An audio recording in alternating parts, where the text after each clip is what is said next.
Hey everyone, I have a really special episode today. I have the privilege of interviewing Jeff Krasno and Schuyler Grant. Schuyler is one of my first mentors ever in the path of personal development through yoga, because before all of this, I was a yoga teacher and I have been dedicating my life for the last 26 years to the practice of yoga.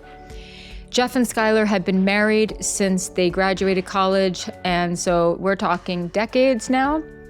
And so watching them and interviewing them navigate their marriage and their life together and what that's like long term, this is like exactly what we all need to hear and to understand. Jeff wrote an amazing book called Good Stress. Here's the story. He was on the path to physical and mental and emotional destruction because of extreme stress. It created diabetes. It created a body that he didn't even recognize anymore. And he turned it all around. And he talks about how to turn it all around spiritually, mentally, and physiologically in our interview and in the book. And then also what it's like to be married during that time. What's it like to be married to someone who is destroying themselves and needs to turn it all around. So this interview is going to be incredibly helpful from all different perspectives. Definitely get his book. What he has managed to do seems like the impossible, and it's incredible. Again, it's Good Stress. It's linked out in the show notes. And without further ado, my conversation with Schuyler and Jeff. So fun to be with you. Oh my God, this is so exciting. I don't think we've really ever done one of these together. So you're baptizing us, if you will. This is your guests together for the first time. Yeah. So that's exciting. Go totally off the rails. Let's do it. We're expecting you to both fix all the problems in our marriage as well as talk about Good Stress, the book. Okay, amazing. And create new ones. What was it like writing Good Stress together? Good stress. End of interview. Because you wrote it, Jeff, because the story is, I'll let you say it, but it's something about pre-diabetes.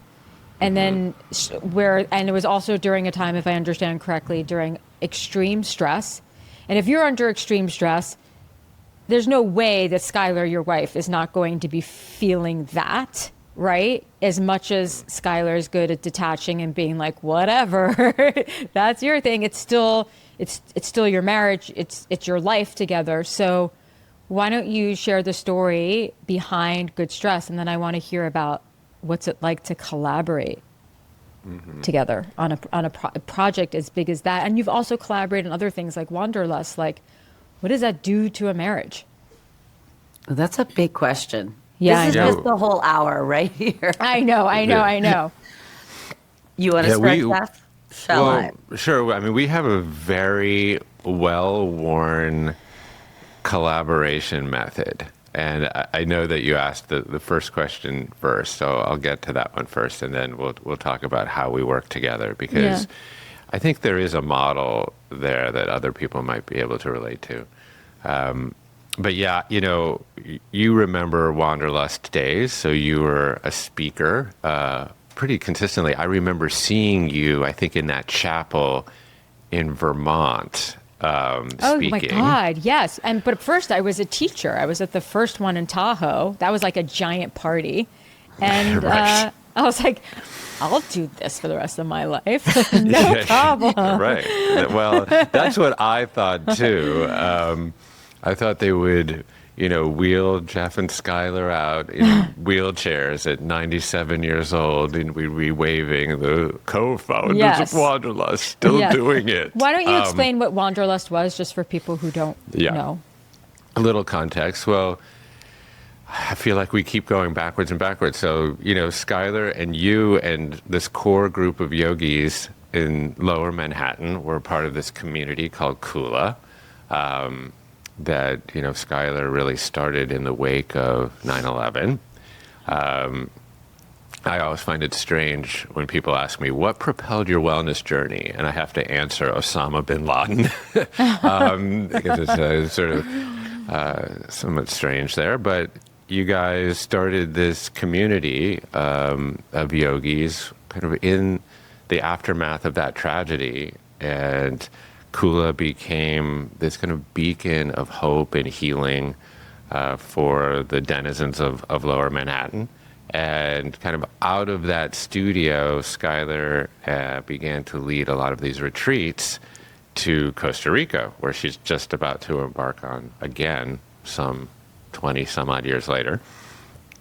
And I would tag along from time to time, sort of in the name of yoga, and experience, what that was like. So, waking with the sun and meditating and surfing, although I didn't do much surfing, candidly, and a little bit of yoga for me, but also just the community aspect of it, like, eating together. And it wasn't this portrait of sanctimony either. People drank enough, wine at night to get a little frisky, and there was like some little titillating hookups in the bushes and things like that. So, and I think it was really just for me to witness like people in their full vibrancy, and living their fullest healthy lives.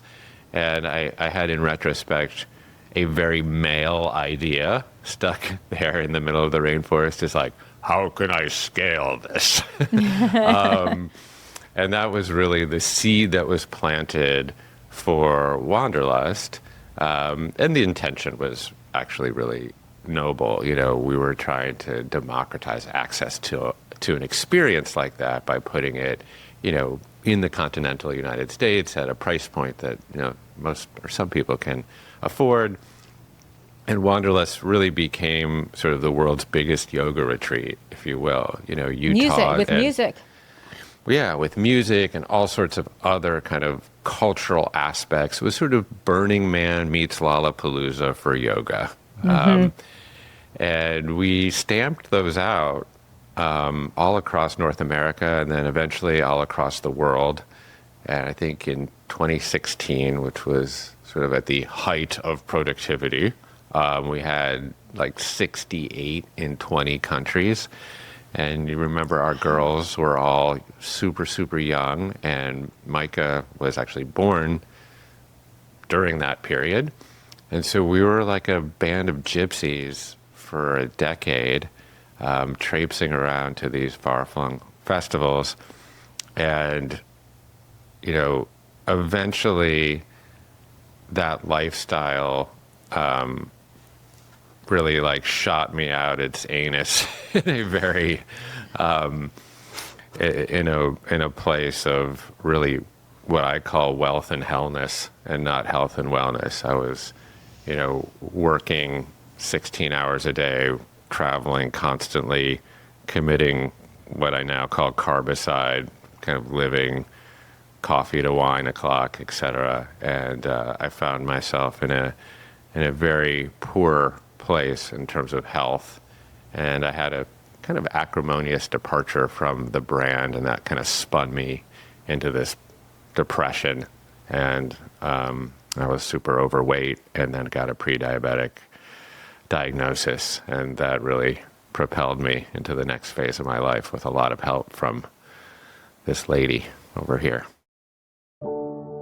This episode is sponsored by Helix. I love Helix. I got their mattress topper, which has completely changed my sleep. Helix offers a range of specialized 3-inch toppers to meet your unique sleep preference, like Ergo Align for spinal alignment and lower back support, classic memory foam options in luxury firmer plush, and even dual comfort. This is genius. For couples that each have different sleeping needs, Helix is the only company with a dual comfort mattress topper for couples. Helix also offers a 100-night sleep trial, so you can sleep on your new topper in your own home and make sure you and your partner are both getting amazing sleep. So go to helix.com/JOL for 20% off site-wide. That's helixsleep.com/JOL for 20% off site-wide. helixsleep.com/JOL.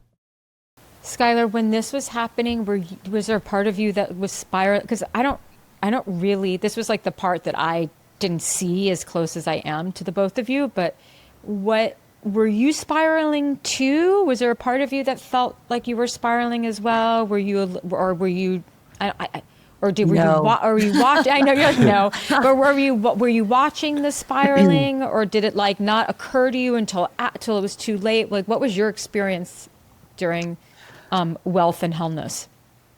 Well, I have to admit that throughout that whole process of the growth of Wanderlust, through the cresting of that brand and experience, and then into the aftermath, I was always in the really lucky position of being the creative in the context of that business. And I was the co-founder, but I was never in the trenches with Jeff and our business partner, his business partner, Sean. And I mean, I was running Kula at the same time. I was also raising 3 girls. So it's not like I was like sitting around drinking, daiquiris, although there was some of that. But, I was working my ass off doing a whole host of other things, but I wasn't in that corporate, running a business in an office, putting together spreadsheets on, investor call. I wasn't doing that corporate grind that really just trashed Jeff's health. And my world, running a yoga studio is its own business, but I was practicing yoga, and I was raising these kids, and I was really interested in raising them in an incredibly alternatively healthy way. So I was starting raw milk co-ops and, getting You were them. doing things that actually gave your life meaning. I was doing things that gave my life meaning, but also really did confer like real health benefits onto me. Like my diet and my exercise and meditation regime, like all of those protocols that we in the wellness industry espouse, I actually was largely living, and probably more stress than I might have liked, mostly just from the parenting standpoint. But I wasn't grinding the way that Jeff was. And so Jeff's real, in the main sort of peak of his crisis came right at the very beginning of the COVID lockdown. And he got hit really hard with 2 rounds of COVID early in 2020 and then again in the spring of 2020, and just got so sick. I remember when this was like before we knew it was COVID. And yes. You were at Kula and you were talking about Jeff and you were like, he is sicker than I've ever known him to be. I remember that. That was early February of 2020. Yeah, I remember that. And I mean, it became clear later because of the symptoms that it was in fact COVID. And then he got hit again in March or April. And then, I mean, he couldn't walk to the end of our little lane for at least a month, maybe longer. I mean, it was major. So, that was a big, crushing illness. And then out of that, his real journey into investigating these modalities in a much deeper way and in a much more scientific way evolved. Like his interests in not health as an industry and health as sort of a surface practice of like eating healthy and doing daily movement, but actually like how does the body work? How does the body heal? How do systems heal? How do systems interrelate with each other? Then how does that ladder onto the systems of our societies? I mean, his investigation into all of the pieces that really eventually became this book really started with that crash, that early COVID crash. And so to answer your question, no. Like, I never got COVID as far as I knew. I mean, my immune system is so, knock on wood, is so incredible. I mean, like, I ate so much dirt when I was a kid. You know, like literally the amount I'm probably, you know, like 1/10 soil microbe still. So I just like I came into this thing with a really good system. And I would say I've overall, like through the length of our very, very long marriage and partnership, overall taken a little better care of myself consistently. So I never had like, you know, I've had ups and downs, but I've never really had like any kind of a rock bottom health moment. Right. So, you know, in some ways that was good. We didn't have two of us like almost dying of COVID or with a pre-diabetic diagnosis. Yeah. And to some extent, then I was able to be a better support system for Jeff through that. And at the same time, you know, I'm a very I'm a like a maternal withholder sometimes. So like I do a lot of mothering, and at the same time I'm really like, you know, get it the fuck together, pull up your own bootstraps kind of mother and partner. Yeah. So maybe I wasn't the soft, tender bosom that he needed all of the time. But we made it through, and this is, you know, partly the book itself is partly a result of that. But really, to be honest, like this is Jeff's book. And I had the privilege of helping him to, I think of myself as the midwife to this book. Good. I like the And he assisted in the home birth of our three girls. And then I got to assist in the home birth of his first Great main metaphor. book. Great metaphor. That's good. Okay, so after being so sick and then realizing you're pre-diabetic, so did you enter... I'm curious because did you enter a dark night of the soul and then kick into high gear and be like, okay, I have to fucking do something I have to change my life? What was the experience psychologically and emotionally for you when it finally dawned on you that like things were not working? Yeah. Well, I was experiencing all of the kind of anodyne symptoms of modernity for quite a long time. You know, the chronic fatigue, the brain fog, the insomnia, the irritability, the inability to concentrate, sort of this need to check my phone all the time. And so that's bad stress.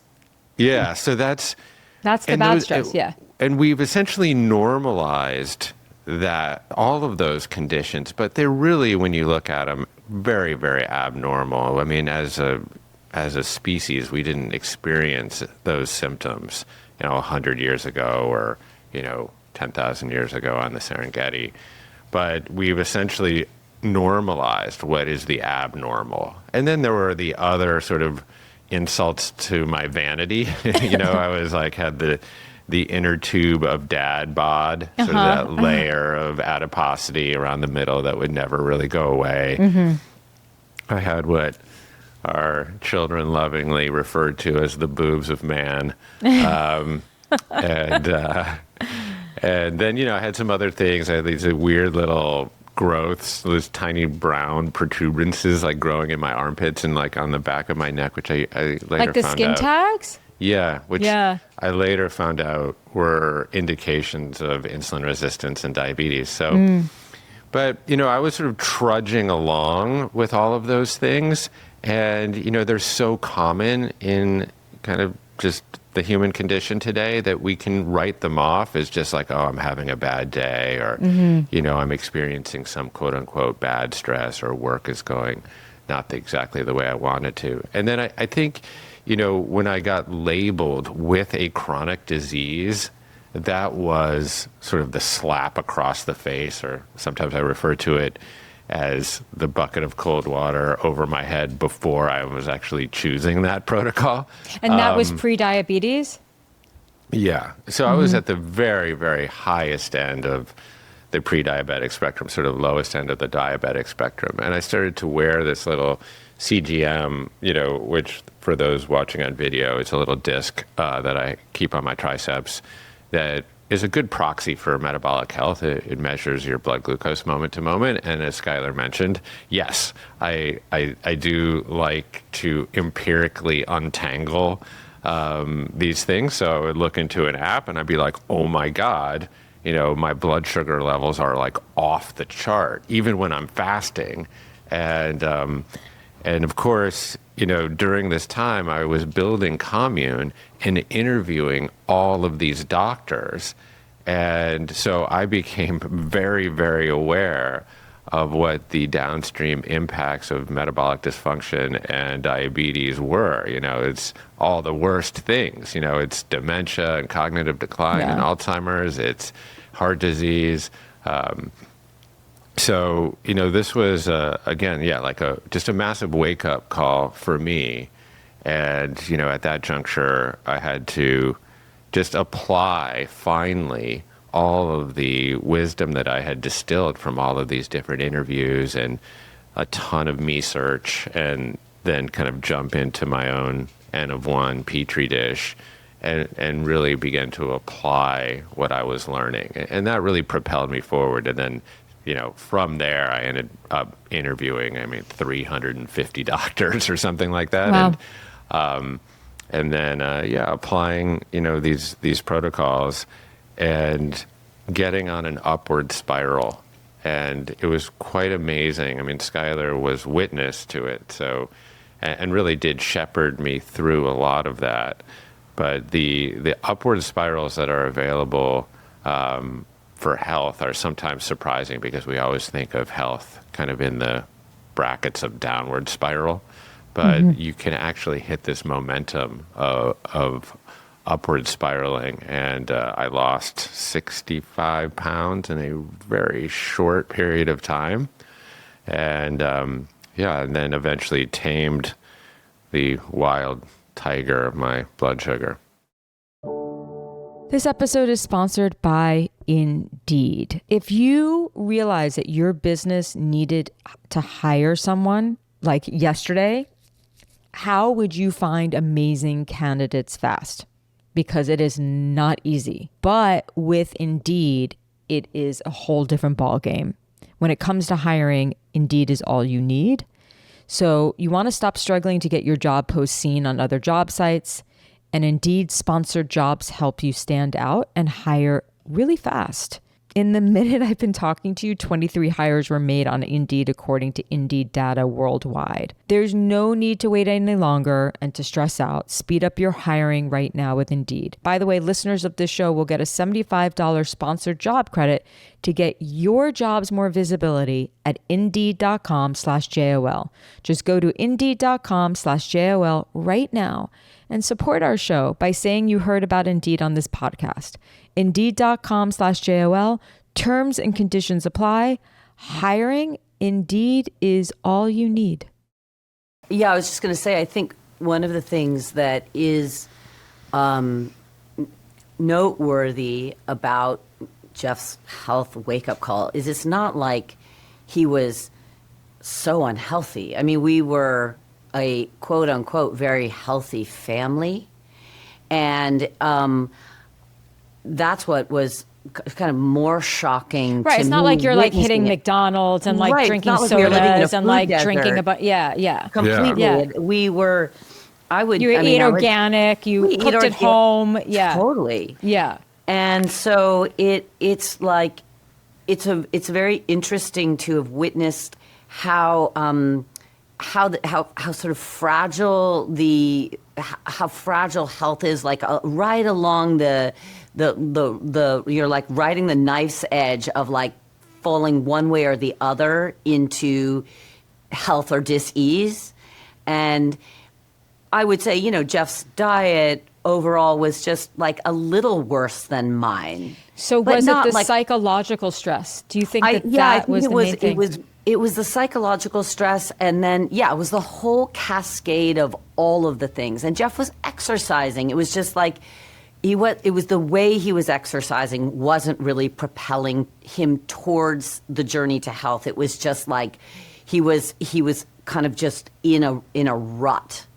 But I think what is so salient there is that all of the things that he was feeling, really, like the insomnia and sort of the brain fog and the low grade, we wouldn't have even have called it depression at the time, but really in retrospect was like, man style depression. Yeah.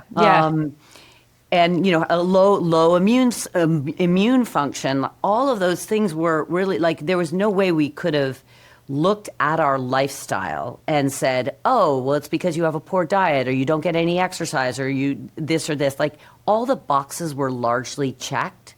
He had enough community and we had a functional family, but somehow, like, all of these little pieces were off just enough to create the conditions to tip him into diabetes. And that's where I do think Jeff, mentions wearing the CGM, and he put on the continuous glucose monitor really kind of as a lark. Like, he was working with a metabolic health doctor who ran this company called Levels. And so you can correct me if I'm wrong, Jeff, but I think you put on the CGM, like, not because you were checking to see what your blood sugar level was. It was sort of like, oh, here's this new way to look under the hood and see what's going on.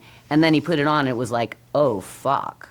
Yeah. Like, this is not good. And then that reflection, that mirror, that like, not just daily, but minute by minute mirroring of what's going on, inside the body, enabled him to really see what he was eating and how it actually affected his health. What a certain kind of exercise would do, what a night of no sleeping actually does to your metabolic health. Oh yeah, the no sleeping. So, which is the stress. The stress. I mean, it really is like to see what stress does to your health from a metabolic level. I put on a CGM, even though I figured I was pretty healthy. And this is sort of a tangent, but I do think it's fascinating. So I put one on for a month just to see, and I looked at it and I was like, oh, that's interesting. That really spikes me. That I knew is not good for me. And well, I'm just going to keep eating it because it's delicious. Oh, well, that like really throws my blood glucose like into havoc, and I don't really need to eat that because I don't even like it that much. And it's a good. It's a great window into what's going on. But then pretty quickly I realized I was pretty fine. And then my dad went into the hospital and had like a near-death experience, and I completely forgot I was wearing this little disc on my arm. Went and dealt with that, flew up to see my parents. Huge protracted week of stress. And then much later, I had stopped wearing the CGM, and I went back and I looked at my app reading. And in those 4 days when I was dealing with this, like my blood glucose was maxed out, like consistently. It was like the opposite of flatlining. I was like, at like 180 to 230 for 4 days. And it was so incredible to see. I was like, oh, well, there you go. Stress, as they say, is the great killer. And overall, my life has lots of stressors, but I don't feel very stressed. And when I looked at actually what stress was doing to my health, it became so clear that like this stress as the killer is not a metaphor. It's like actually literally killing you. Yeah. So anyway, that was a lot to say. Yeah, but that's it's important because, given where we come from, this yoga background, the belief is that the mind and the body are one. It's not even a mind-body connection. It's not a connection because when you think of a connection, you're thinking of two parts coming together. It's The one. same organism. It's the Yes. same organism. Yes. And so I think that's so what did you do, Jeff, like specifically protocol wise, physically, and also to address your thinking around money? I would imagine money, stress, and work. What did you start to do differently? What was how did you birth good stress? What did you discover? Yeah, well, there are a lot of tactics around it, and that I've codified those tactics into 10 protocols that I write about in the book. Okay.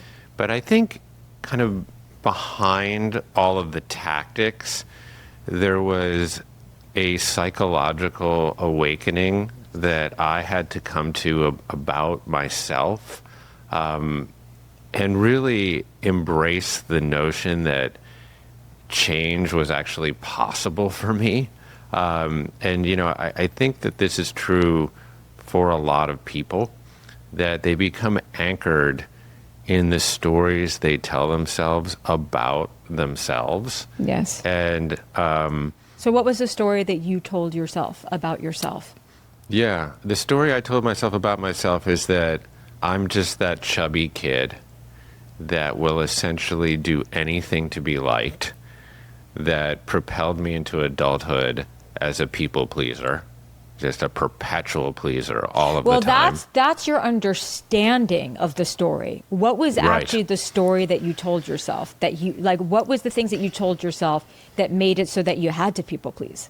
Yeah, really that myself. Okay, it's actually an interesting point that you make that astute observation. The separation between the actual story and the analysis of the story is pretty interesting.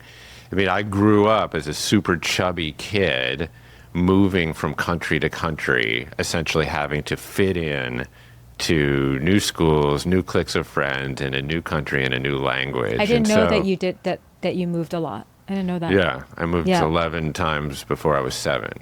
And so, I mean, obviously was some great benefits to that. The left hemisphere of my brain, sort of locus of language, was a kind of flourishing garden. But I was actually learning those languages in an attempt to actually make connections or belong or fit into groups. Because as kids, that's all you really, really want, And, we will always sacrifice our quote unquote authenticity for the sake of belonging. And I was absolutely kind of within that analysis. And I kind of brought that into my future self, into my adulthood, where I really did base a tremendous amount of my self-worth through the eyes of others and kind of what I did. And this is why I think Wanderlust for me became my identity for a really, really long time, because by being kind of quote unquote the CEO and co-founder of Wanderlust, it gave me a sense of self-worth. And I think that that's why I was so intent upon growing it as big as it was, because even though the intention again was good, I wanted to make a big tent for yoga, all that kind of stuff. But personally, I had so much of my identity baked into that. Well, And I think- understandably, yeah. because then because it gives you a different identity instead of being like the chubby kid who was trying to fit in. Here you are finding community and being associated with a community that has significance and value. So, I mean, that makes sense. Yeah, it totally makes sense. And again, I think, one is very capable in the best case scenarios of transmuting your greatest shortcoming to your greatest superpower in sort of a post-traumatic growth scenario where, community and connection and belonging were so important to me as a kid because I didn't really have it, that I ended up actually dedicating my entire life towards creating or fostering community for others and for myself. But I really did tell myself the story that essentially my fate was sort of written in my genetic stars, that I sort of had the thrifty gene, which was, really useful in a famine in Ukraine, but not, on Instagram or whatever. Right. Yeah. And I had to untell that story. I had to untangle myself from that. And there was part of that journey was metaphysical, was beginning to kind of really unpack kind of Eastern religions and Eastern thought and this concepts of like impermanence and interdependence, et cetera, that are very baked into Buddhism.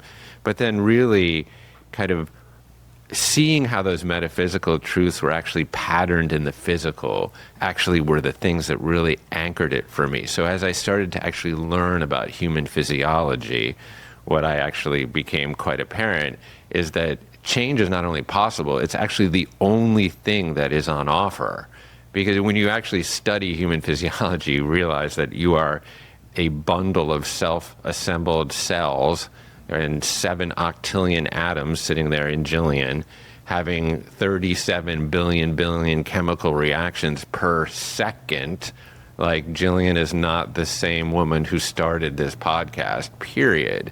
And that empirical understanding for me was really, in fact, quite empowering and liberating, that, I can change, and I'm always changing in relationship to my environment, and I have some degree of agency over my behaviors in my environment, such that I can be changing along the spectrum of health, towards wholeness, that's the process of healing, or towards disease and disconnection, the process of ailing. And I started to take greater agency. But, really telling myself that new story was really powerful. And in the end, I talk a lot about fasting and all the mechanisms of fasting and cold water therapy and heat therapy and light therapy and how to have stressful conversations and leaning into hard things. And I get into all those protocols in this book. And those are really, really important. But those are the tactics. And I think if I want people to grok anything, it's that change is not only possible for yourself, it's all that's actually available. And that, I believe, is an empowering message for a lot of people, because I know for myself, I was stuck. And I think people experience a lot of stuckness, but there's a world that your heart imagines is possible out there. This is an ad by BetterHelp. Men today face immense pressure. So it's no wonder that 6 million men in the US suffer from depression every year. It is okay to struggle, because the truth is, real strength comes from the courage to be vulnerable. So if you're a man and you are feeling the weight of the world right now, talk to someone. With over 35,000 therapists, BetterHelp is the world's largest online therapy platform, having served over 5 million people globally, and it works with an App Store rating of 4.9 out of 5 based on over 1.7 million client reviews. It's also convenient. You can join a session with a therapist at the click of a button, helping you fit therapy into your busy life. Plus, switch therapists at any time. Talk it out with BetterHelp. Our listeners get 10% off their first month at betterhelp.com/onlove. That's betterhelp.com/onlove.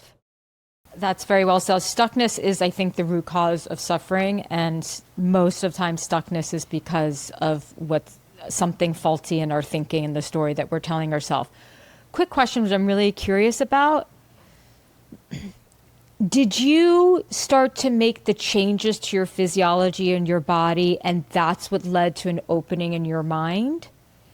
Or was it something opening in your mind that then led to a change in your body? Were you working with a therapist, or were you just like, I'm scared, I have all this exposure and resourcefulness around these doctors because I'm interviewing them, I'm going to take some protocols, whatever, start something different. I'm starting to feel a little bit better. And then when you're starting to feel better, then the mind stuff, or is it hard to kind of delineate chicken egg kind of thing? He was working with Alan Watts and Muji through the astral. Yeah, that's true. Truly. Those were his Is that therapists. what you were reading? You were reading, or you went to a therapist that No, tell us. So Commune was fortunate enough to meet Alan Watts' son, so Mark, who is the capable steward of the Alan Watts estate and all of his banquet of recordings. And so we licensed his catalog. And so I, on my phone, had hundreds and hundreds of hours of Alan Watts to sift through as actually part of creating a project for Commune. And then we subsequently did something very, very similar with Ram Dass. So I was basically hiking accompanied by Ram Dass and Alan Watts on these, circuitous hikes through the Santa Monica Mountains. And then coming back, and Schuyler and I would, we would talk about these ideas.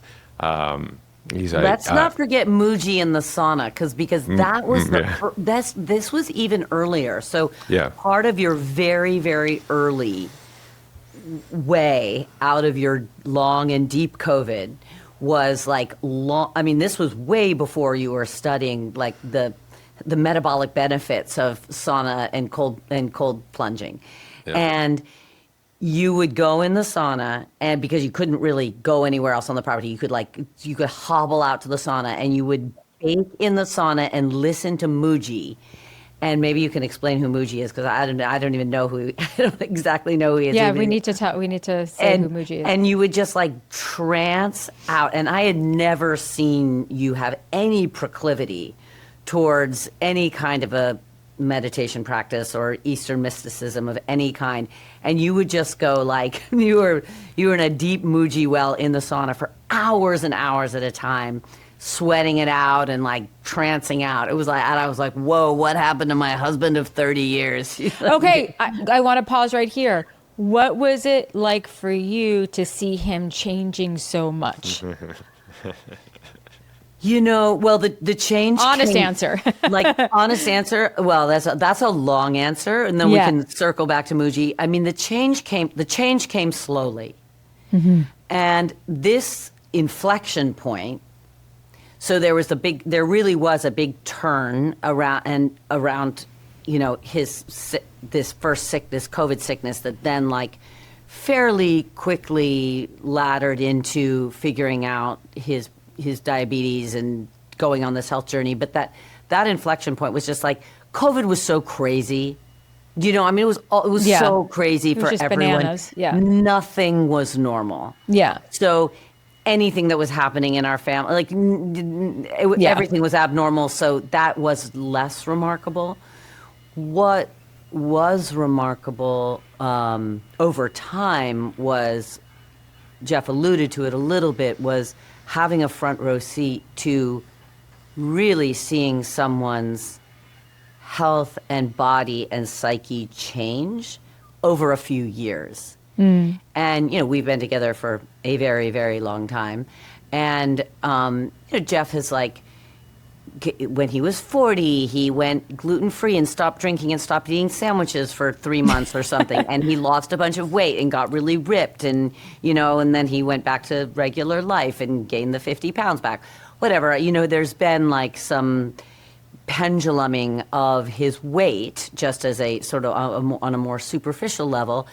But his body shape basically stayed the same. And he had sort of like a fair, he would gain weight around his belly and kind of all in his hips and legs. And we would joke his ass and thighs were more womanly than mine. That must have felt really good. Let's be honest, I don't have a lot happening in that department. So. Yeah, exactly. You're really small there too. This is a diss to both of us. Let's be really clear. Yes. And his tits were bigger than mine, so that's another diss. But oh my God, you too. Awful. But what happened over time, besides just his sleep improving, his mood improving, all of those, much really more important inner metrics, his blood glucose improving, but just on the outside, not only did he lose a bunch of weight, and frankly, at a certain point, it was too much weight. Yes. But his body composition changed, like, completely. It was it was crazy to watch. Okay. The shape of his body Completely changed. and it wasn't weight loss. It was actually like a restructuring of his body. It was bizarre. I mean, Okay, it was, I have two questions. But first, and I know everyone has to get the book Good Stress because you're going to learn all these kind of tools and tricks and trades. But I'm hoping, Jeff, you can give us a little something of like the audience, a little something, a little teaser on how you change body composition. But before you get into that, I want to know, Schuyler, and I want to know from the both of you, your belief system around when it comes to your partner, your significant other, your spouse, live and let live, tell them they have to change, focus on specific things. What is it? Does it change? do we tell them about the peanut butter? Yeah. Right. Yeah, Schuyler banned me from eating peanut butter. That was yeah. And chivalry was not dead back then. So this is like in 1988, if you can take yourself back that far. When we started dating, I was 17, she was 18, and that was one of her criteria for me. She's like, no peanut butter. So embarrassing. Yeah, and no French peanut butter fries, can I really, think. Yeah, well, I was not into having a chubby boyfriend. Yeah. I was just not in the cards for me. I was, let's just say, I was not live and let live. Yeah. And then later, like when he was going through this whole thing, was it like, come on, honey, you got to get this, like the stress is too much, you got to get it together, it's becoming overwhelming? Or is it more like let him, like sort of like your parenting, like let them work it out? Yeah, by that time, I would say, I had pretty much, I was not trying to change him anymore. Like, I gave that a decade. And, you know. So for a decade you tried? Yeah, and then I was resigned. And, you know, I love the guy and whatever. Yeah, but I think I let up on the peanut butter ban after about 10 years. No, but advice for people, because you guys have been together for so long, about like, you know, changing partner. I mean, obviously, if your partner's doing anything that's seriously, you know, impacting the relationship or dysfunctional, but like, what's your advice for people in relationships when it comes to the other person and changing? And because we know that we can only change ourselves. Yeah, I mean, don't make a peanut butter ban. It doesn't Don't make ever a peanut work. butter ban. peanut butter ban. Yeah, I mean, the same thing that applies to physiology, I also think applies to psychology. You know, in terms of change, it is really possible. I think that trope of like, well, he'll never change, or just she'll never change. That's just the way she is. Yeah. You know, I don't give that much credence because it's not borne out actually in the physiology or in really the psychology. I mean, we are really anchored to this sense of self through kind of physical and psychological continuity. Like you get up in the morning, you trot over to the mirror, you know, whatever, you flex a little bit, and there's like, oh, well, there's Jeff. He's more or less the same guy as he was yesterday, and he more or less believes the same things as he believed yesterday. So we're essentially then become moored to that identity.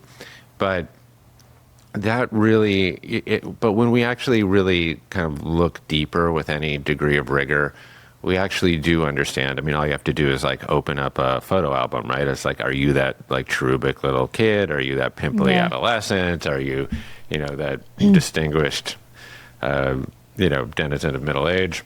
You know, which one are you? You're none of those things, right? Yeah. You're a process, you know, and you're always changing in relationship to your environment. And, you know, I think that in terms of being able to influence, you know, our partners, I think the best thing that we can be is just there and supportive and actually, you know, leaving some footsteps in the sand. And this is, you know, something I certainly apply to my children as well, is that the best way to actually influence the people around you is through example. And not through like looking down your nose with indignation and saying, now, Yeah. you should be this way. And, and that is tricky because we often want our influence to be direct and explicit, like you should meditate now, go meditate now.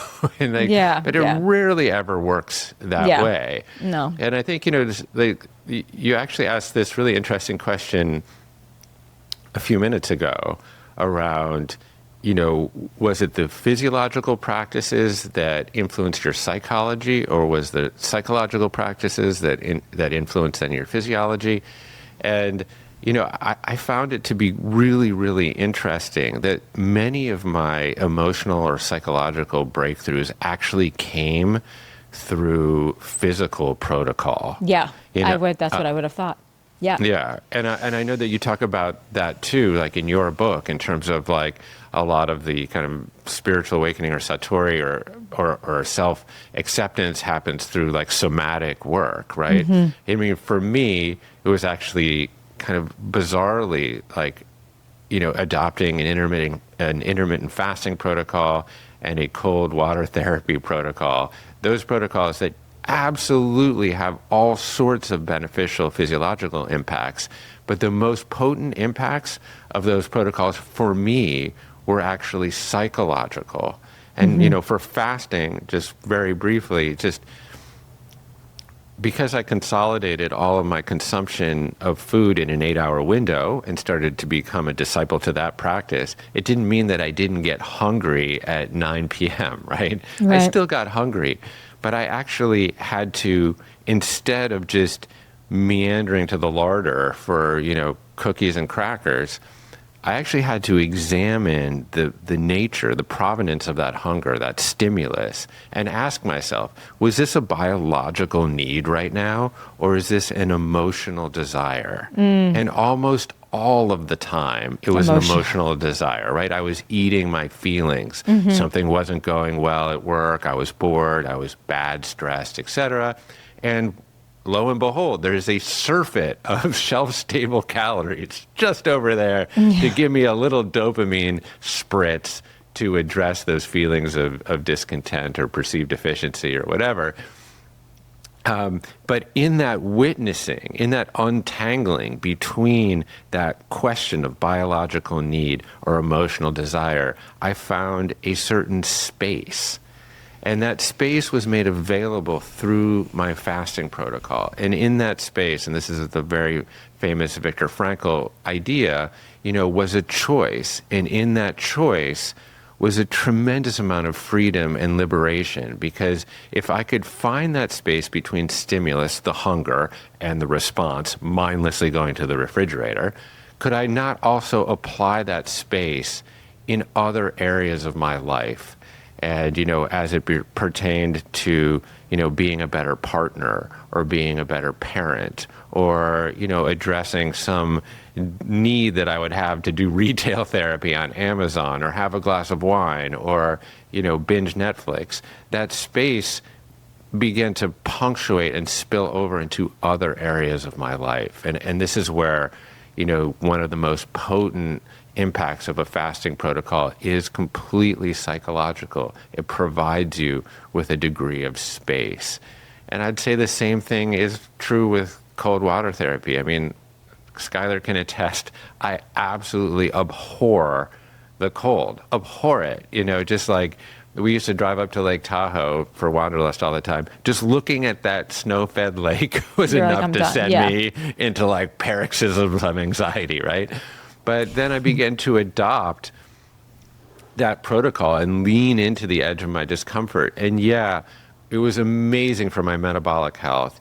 It, releases dopamine over a protracted 48-hour period, all these things that I learned about it.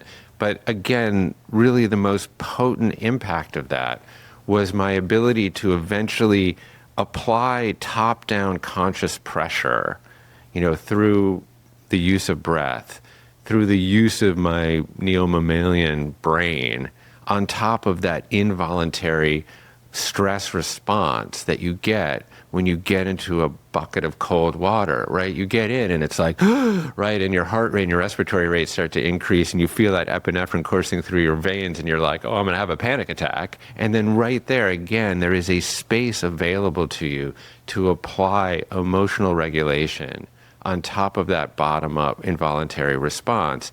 And, that emotional resilience that you then build is so applicable into all of these other areas of your life. When you, inevitably encounter, the bad stressors, in traffic, at the dentist, in relationships, in a stressful job situation, fill in the blank. And so these are where, like, it's odd and unexpected that some of the physiological protocols have such potent psychological impacts. This episode is sponsored by Thrive Cosmetics. Thrive Cosmetics makes certified 100% vegan and cruelty-free product that you can depend on for everything from daily wear to show-stopping self-expression. And it's all made with clean, skin-loving ingredients, high performance and trademark formulas, and uncompromising standards. I love it. So try our new trusty favorites with an exclusive set for our listeners. New customers can get the Liquid Lash Extensions Mascara and a mini-sized Brilliant Eye Brightener at a special set price with free shipping at thrivecosmetics.com/Jillian. That's Thrive Cosmetics, CAUSEMETICS.com/Jillian.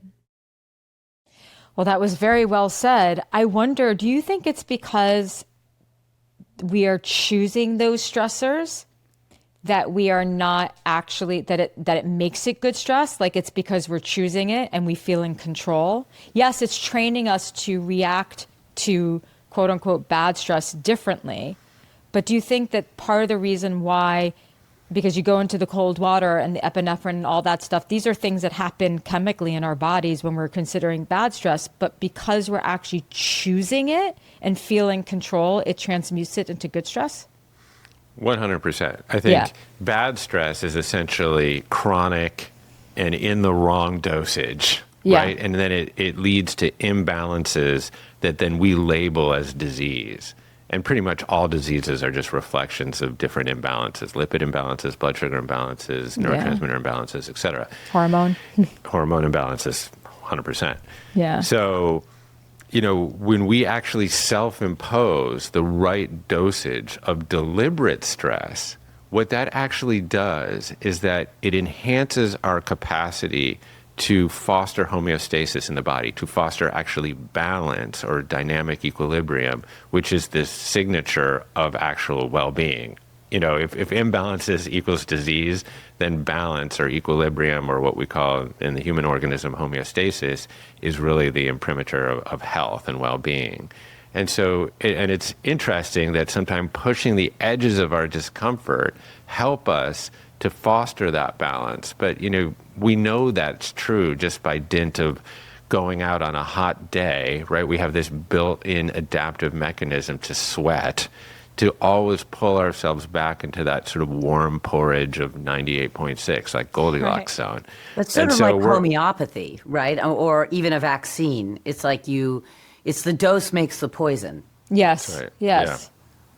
Yeah. And I think that's where, you can harness sort of what I think of as Paleolithic stress for your benefit. I mean, we all evolved, we are products of an evolutionary process where our ancestors evolved, we developed all these incredible adaptive mechanisms in our bodies and in our brains for stress. When we were on the Serengeti for hundreds of thousands of years and hominid life before that for millions of years, we had to endure periods of food scarcity and calorie paucity. Mm-hmm. We had to endure fluctuations in temperature and immersion in nature and, solving conflict face to face and all of these things that we tend to avoid now in the name of comfort and convenience. And so this was kind of the awakening that I had as I started to unpack these. And, Schuyler, I was writing a lot during COVID. And, I was deploying these little missives to the commune audience. And so I would, I'd scrawl these things down, and then I'd send them to Schuyler, and, she would basically apply her meat tenderizer to them, which made them more delicious and digestible. Exactly. And that was a wonderful process. And to kind of your early question on how couples can collaborate creatively together, Schuyler and I, we have this very, very long history of doing so, with multiple businesses and children and now books, etc. And the way that we've really found a sustainable way to do that is to really align around a goal that sits out there somewhere on the horizon, and then find very, very distinct lanes creatively to approach that goal. And logistically, not just creatively, but like who's, it's also the drudgery. So that there's just everyone's taking enough of the slog and then enough of the kind of higher level stuff. So no one person is just in the trenches and then the other person gets to be, do the sparkling. But like, how do you divvy up like the drudgery and the joy? But not so intertwined that it's always, messy. Messy. Well, I think that's great advice, because, when you're in a relationship is a collaborative experience regardless, even if you don't run businesses or write a book together. For sure. I mean, right. you're creating the 1 + 1 equals another one. Yeah. Yes. And I think you actually landed on something there that has really contributed to the longevity of our relationship, is that we have continued to put our thumb on shared creative projects. And like you said, like, they don't have to be a book or like a yoga festival or a retreat center. They can like literally be like, how are we going to like decorate the living room, or making a garden, or doing something just really, really super basic. But those have been the moments, I think, in our relationship over nearly 4 decades now, that have been really just like keeps us really vital with each other. And it's at night when we're like, ooh, like, what if we did this? And it's just a place to stay constantly curious and in a healthy growth mode with a partner. Yes. But I would say, in all honesty, there's a lot of separate lanes, and that works for us. It's like, as Jeff said, there's like the shared project, there's the shared goal of both the vision for where we're going, which is of course a fantasy and may or may not actually happen, but that the aspiration of building towards something is very inspiring and keeps you going. And bonding. And bonding, like having, like, we really do have, we align around shared vision and shared values, but we don't always work that well together. Like, sometimes it works really well, and other times, like we're really different, and we're different in our approach, and we drive each other nuts, and sometimes we'll argue about how it's going. It's definitely not like all like smooth sailing all the time. There's plenty of friction along the way, and I think if like what I always feel like we do best when we're like, 2 train tracks that sometimes cross over at the station. There's like a little merging, and then back we go, along our 2 parallel lanes, and we can wave at each other across the, from one streetcar to the other. And I think, we're both pretty, I'd say we're kind of 2 alphas in the same house who are both willing to also be like more submissive. And we do a pretty good job of that interplay. And which is, it could have been more fractious than it is, because we both are willing to give just enough to make it work. I like that that metaphor of like you're both alphas, but also willing to submit to each other. To be submissive and to know when to be sort of submissive, so that you're not constantly. In all ways. In business, in parenting, yes, and it's it's obviously never easy, but but it's never boring, and and boredom actually ends more relationships than you would think.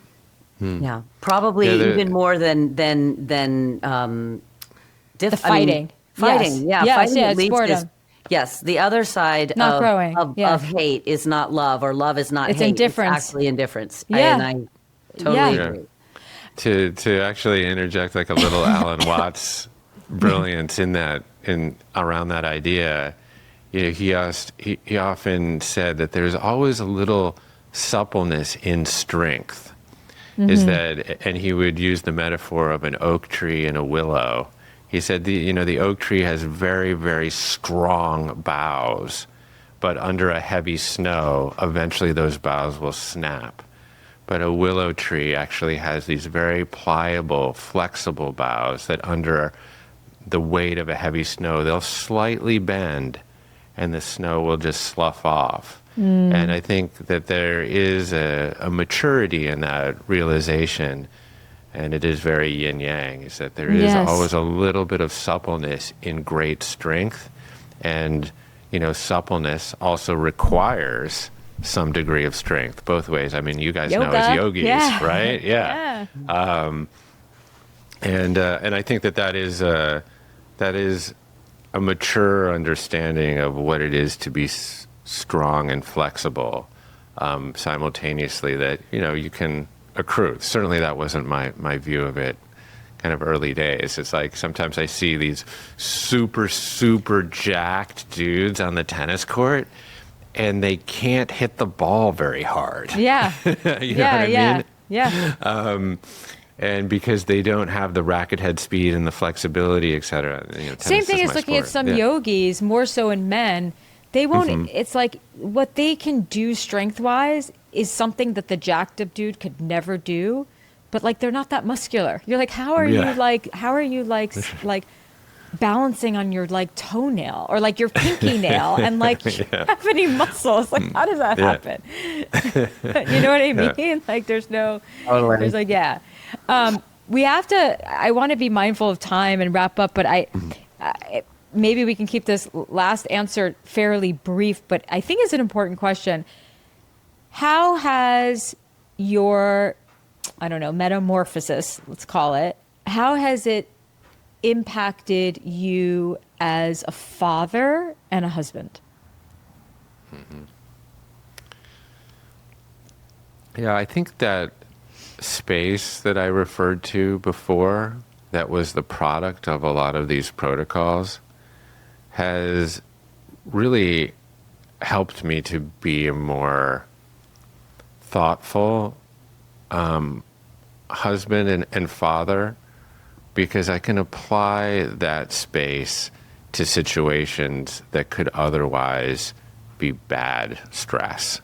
And, that in the same way that you can examine sort of the nature, the provenance of the hunger or the stimulus, you can also examine the nature of your kid's obstreperous, annoying behavior. And instead of having a knee-jerk reaction to that, you can ask yourself, oh, well, I wonder what happened at school today, or, did they have a falling out with their friend? Was a teacher, not appropriate, whatever. And then you can have a more appropriate and mindful and thoughtful response instead of a reaction to that particular situation.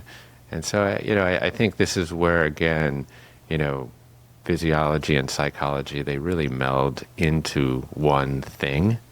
And I think that's been the product or the experience for me, is just to be a more mindful human being.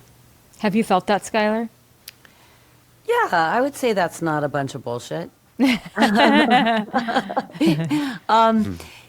know, Jeff, we joked for many decades that Jeff was like a sweep it under the rug kind of guy. Yeah. Like his solve for issues in our relationships would be just like, okay, we'll just lift up the rug.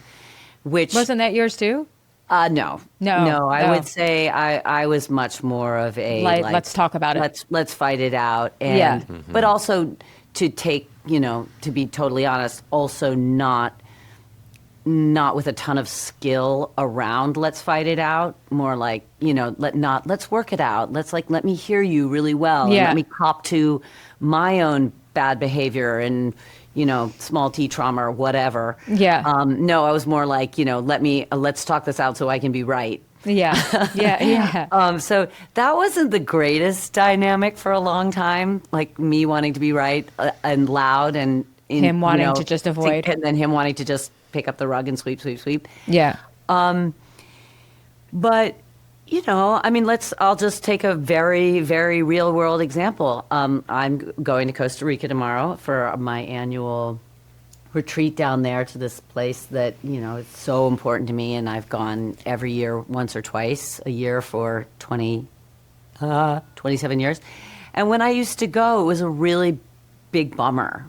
And Jeff would get really, really bummed and feel really abandoned. And it sucked. It sucked for him, but it also sucked for me because I would be like, well, fuck you, I'm going anyway. But inside I was like, oh no, I feel so bad. Like, you hate making your partner sad or mad or feel abandoned. And it's just really, and now I'm going tomorrow and it happens to unfortunately coincide with the release of this book, which is a really big bummer and sucks for both of us, but more sucks for him because he's going to be here and I'm going and our kids are going with me and you'll be in paradise. He's here for this big moment of the book release and he's going to be here alone. Well, there's actually someone coming to stay. There's a woman coming to stay with him, let's be honest. Not a love partner. I'm not lending him a partner. Yeah. But anyway, and that could be a point of real friction. And in the past, if this had happened, I would be getting on the plane and there would be like a big ick. Yeah. And we all as partners know that feeling of the heavy ick. Yeah. It's such a thing and it's so pervasive in even good relationships. Yes. There's just so much of that lingering yuckiness when there's an imbalance of need. And it's just not, he's bummed. I know he's bummed. I'm bummed. But it's really like he's just so much cleaner and more regulated. He really is. Like, he really has learned, like, emotional self-sufficiency in this process and, like, wholeness. Like, if moving wholeness. towards health is really moving towards a real wholeness, he has found that. And that, we started this conversation, Jeff talking about this feeling of need, of like people pleasing and like, how do you learn to fill yourself up? Well, it's never just accumulating. It's never accumulating likes in any way, certainly not on social media, but even in the world, like that's so fleeting. Being whole only comes, it's so trite, but it is just 100% true. It only comes from the inside out. Yes. And I have all kinds of problems and all kinds of deficiencies, but I did come into this, my personhood, quite self-sufficient and pretty whole. Like, I had two parents who loved me so thoroughly with so much, like, unrequited, or like, unconditional. Unconditional, thank you. Yeah. Like, the unconditional love that I was served up was so real. And Jeff has really, like, come into his own that way. Like, I can feel and see the effects of all of this physical and spiritual and psychological work that he's done. And I've been there helping along the way, but largely this has been his project with his self, with his whole self. Yeah. And it's real. I mean, it is like, and it's amazing to watch. And so it's really nice that his ass and his legs are way sexier, but but he's honestly just way sexier as a self-contained Yeah, because he's whole embodied. person. Yeah. Yeah. Yeah. Your book, when this comes out, your book will be out. Where can people find it? Where can people find you? Both. Yeah. Well, Good Stress is the name of the book. Yeah, Good Stress is the name of the book. We scooped up goodstress.com, so you can. It'll all you be can in the just- show notes for sure. So you can get it there, and if you're inclined to support us, you can buy it directly from us there, and that's great because we can bundle in all sorts of bonus goodies and all that stuff. Oh, good. Bonus goodies. We like that. From a ton of our doctor friends, Dr. Mark Hyman and Zach Bush and Gabor Mate, so I can put all those course bonuses in there, which is awesome. Oh, that's amazing. We will make sure that we mention that in the show notes because that's really cool. Yeah, and Commune is really our project. It's sort of a multi-headed beast. So Schuyler and I are teaching retreats up at a physical property called Commune Topanga, but primarily it's this course platform, kind of masterclass platform with all of those amazing thought leaders and authors and doctors, and maybe someday we'll hook you in there, Jillian. Yeah, well, let's make it happen. I'm over the book tour thing, and let's make it happen. Yeah. Cool. But, this has been really great. And, we're old friends. And it's been really just a joy to watch your journey, too, for us.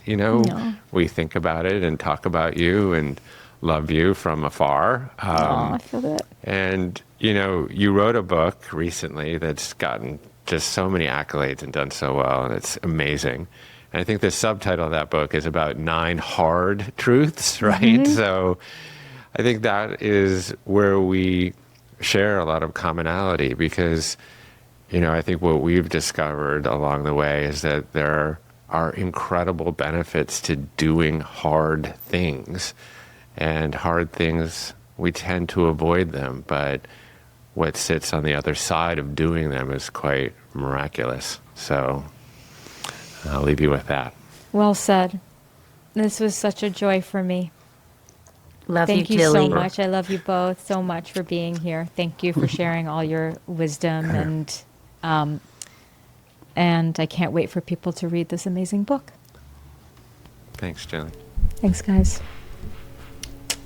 Jillian on Love is a QCODE production, executive produced by David Henning and Steve Wilson, produced and edited by Travis Howe, music by Will Tendy.